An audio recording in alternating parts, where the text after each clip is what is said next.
பிறர் உழைப்பை சுரண்டி பிழைக்கிற கூட்டம் அல்ல நமது விசுவ சமுதாய கூட்டம். சங்கரங்கோவில் என்று சொன்னால் இங்கு இருக்கின்ற கோயில், அந்த கடவுள் பற்றி உலகம் அறிந்தது.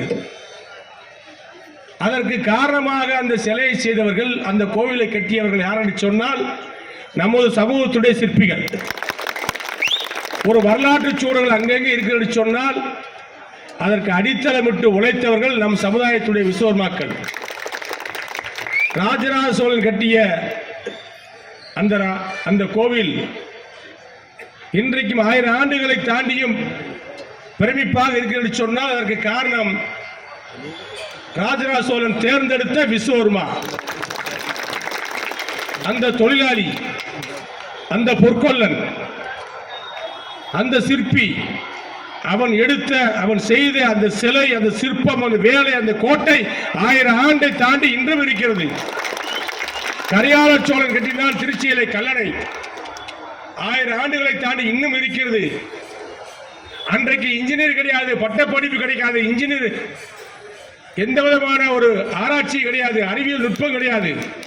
அந்த நேரத்தில் 1000 ஆண்டுகளுக்கு முன்பே மணலை கயிறா திரித்து அணையை கட்டி இன்று வரை அது கல்லணை வலுவாக சொன்னால் கரிகால சோழனுக்கு பெருமை சேர்த்தது ஒரு விஸ்வகர்மா.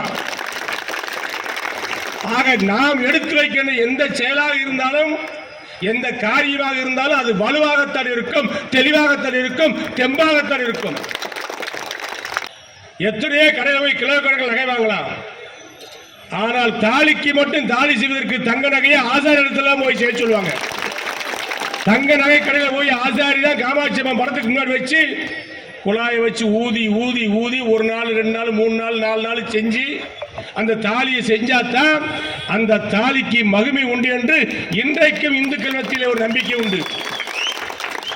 அந்த நம்பிக்கையை பெற்றது யார் என்று சொன்னால் விஸ்வகர்மா. மார்வாடிகள் மிஷினில் தங்க நகைகளா செய்யலாம், என்ன வேணாலும் செஞ்சு போடலாம், ஆனால் தாலியை மட்டுக்கும் ஆசாரி கையால செய்யணும்னு சொல்லுவாங்க. அப்படிப்பட்ட ஒரு கைராசிக்காரர்கள் யார் என்று சொன்னால் நமது 5 தொழில் செய்யக்கூடியவர்கள். அது தங்கமாக இருந்தாலும் சரி, பொற்கொள்ள சிற்பிகளாக இருந்தாலும் சரி, தச்சு வேலையாக இருந்தாலும் சரி, கண்ணாடி வேலையாக இருந்தாலும் சரி, 5 வகுப்பை சேர்ந்தவர்கள் எடுக்கின்ற காரியங்கள் அத்தனையும் மதிநுட்பமான காரியங்கள். ஒரு சிலையை செய்கின்றான் ஒரு சிற்பி, நமது விஸ்வகர்மா. அவன் மாரியம்மா என்ற அந்த சிலையை சொன்னால் அந்த ஊர் மாரியம்மன் கோவில் என்று சொல்லி அழைக்கும், மாரியாத்தா என்று அழைக்கும். அவன் அதே சிற்பத்தை காளியம்மா என்று சொன்னால் காலங்காலமா காளியம்மா என்று தான் சொல்வார்கள்.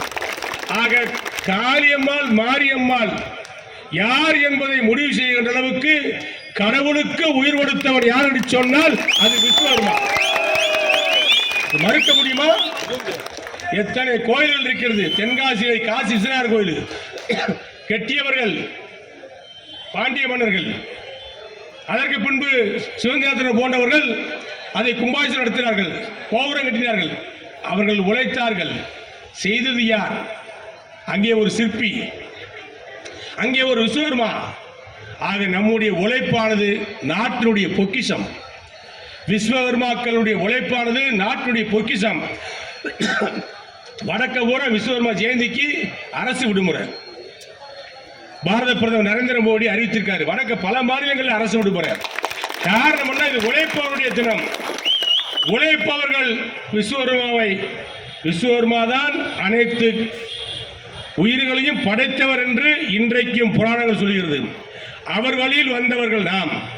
ஆகவே நாம் ஒற்றுமையாக இருந்து பிறருடைய உழைப்புக்கு துணையாக இருக்க வேண்டும். பிறர் பிழைப்பதற்கு நாம் உழைக்க வேண்டும்.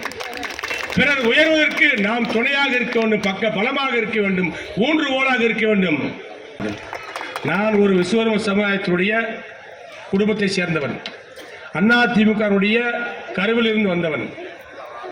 என்னை அடையாளம் கண்டு இந்த சமுதாயத்திற்கு ஒரு அங்கீகாரம் கொடுக்க வேண்டும் என்பதற்காக என்னை சட்டமன்ற உறுப்பினராகி 10 ஆண்டுகள் அமைச்சராக வைத்திருந்த தலைவி புரட்சித் தலைவி அம்மா அவர்கள் முடிக்கிறார். நீங்களும் பிற சமூக மக்களோடு இணங்கி அவர்களோடு நல்லபடியாக பழகி தொழிலிலே முன்னேறுங்கள். நமக்கென்று இருக்கின்ற தொழிலை செய்தாலே போதும், நான் சரியான இடத்துக்கு வந்து விடுவோம். இன்றைக்கு அந்த அளவுக்கு நம்மிடத்தில் தொழில் தரம் இருக்கிறது. ஆனால் சில நேரங்களிலே எல்லோரும் அறிவாளியா இருக்கின்ற காரணத்தினால் வாக்குவாதம் நடக்கும். அதை தடுக்க முடியாது.